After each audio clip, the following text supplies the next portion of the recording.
অনুসন্ধানমূলক অনুষ্ঠান প্যানোরামা ডকুমেন্টারির একটি অনুষ্ঠানে মার্কিন প্রেসিডেন্ট ডোনাল্ড ট্রাম্পের ভাষণ বিকৃতির ঘটনা কেন্দ্র করে ব্রিটিশ সংবাদ মাধ্যম বিবিসির ভেতরে নানান সংকট তৈরি হয়েছে।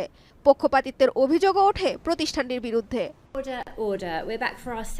অভিযোগের তদন্ত করতে সংস্থাকে একটি চিঠি পাঠানো হয়। সেই চিঠির জবাব দিতে দেরি করে সংবাদ মাধ্যমটি। অভিযোগের প্রতিক্রিয়া জানানোর ক্ষেত্রে বোর্ড মেম্বারদের মতবিরোধের কারণেই এমনটা হয় বলেও সমালোচনা রয়েছে। যদিও এমন আলোচনা ভিত্তিহীন বলে মন্তব্য করেছেন সংবাদ মাধ্যমটির চেয়ারম্যান। পক্ষপাতিত্বের অভিযোগ তদন্তের বিষয়ে প্রতিষ্ঠানটির পরিচালনা পরিষদের কোনো আপত্তি নেই বলেও জানান তিনি। You wrote to me on the Tuesday, I replied to you on the Monday. That was the deadline you gave me. During that time, I wanted to investigate it, what went wrong, and get it right, and I needed to make sure the board were with me. And we discussed this.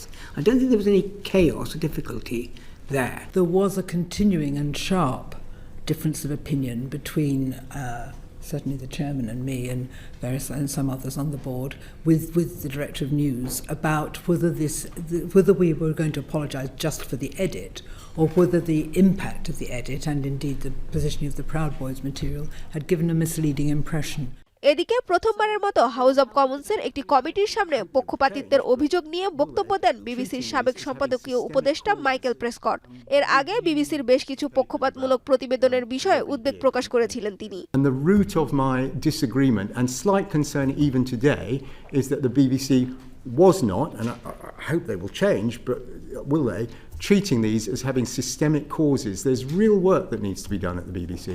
ট্রাম্পের সবশেষ ভাষণ নিয়ে তৈরি panorama অনুষ্ঠান সম্পাদনার বিষয়ে আগেই উদ্বেগ জানিয়ে বিবিসিকে একটি চিঠিও লিখেছিলেন প্রেসকট। সানজিদা ইসলাম তন্নি, এখন বিশ্ব।